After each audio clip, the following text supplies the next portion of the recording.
Welcome back to British F4. P5 in qualifying here at Donington, just so competitive, 2 tenths out there between the top 8, but you can still fight in the race from there. Yeah, P5 and P5, only a tenth off, which is it's kind of frustrating because I finished it and I was like, there was a little bit more in there. So who knows? But yeah, it was a great way to start this year. And where was the time out there? Just a few things. I think the track was getting quicker and quicker. It was quite cold out there, so the tyres. It was a lot in getting the tyres in the window. And what was the motivation behind coming back to this championship after such a long time and combining this with F1 Academy as well?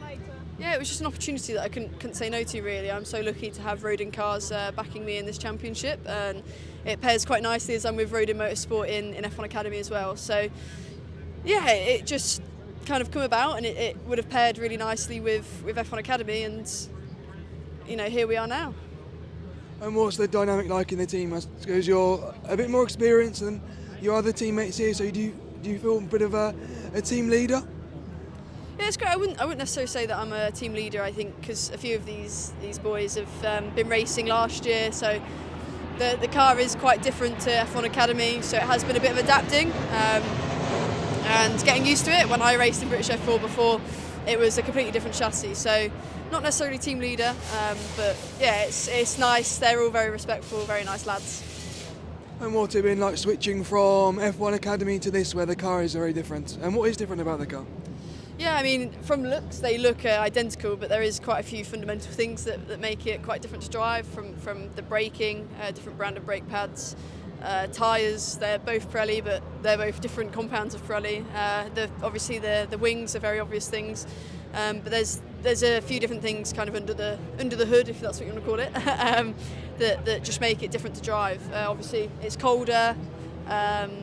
Whereas Miami next week we're expecting probably like 30 degrees, so there's a lot that makes it quite different, and it's just adapting, going back and forth.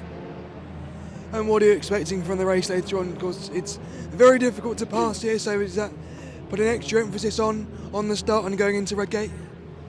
Yeah, I think, you can not win a race at the first corner, but you can lose one, so I think it's just making sure you biding your time, and although it's a hard track to pass on, it's not impossible, and just forcing people into mistakes. I think it's a track that is not very forgiving, and yeah, it's just about putting people under pressure.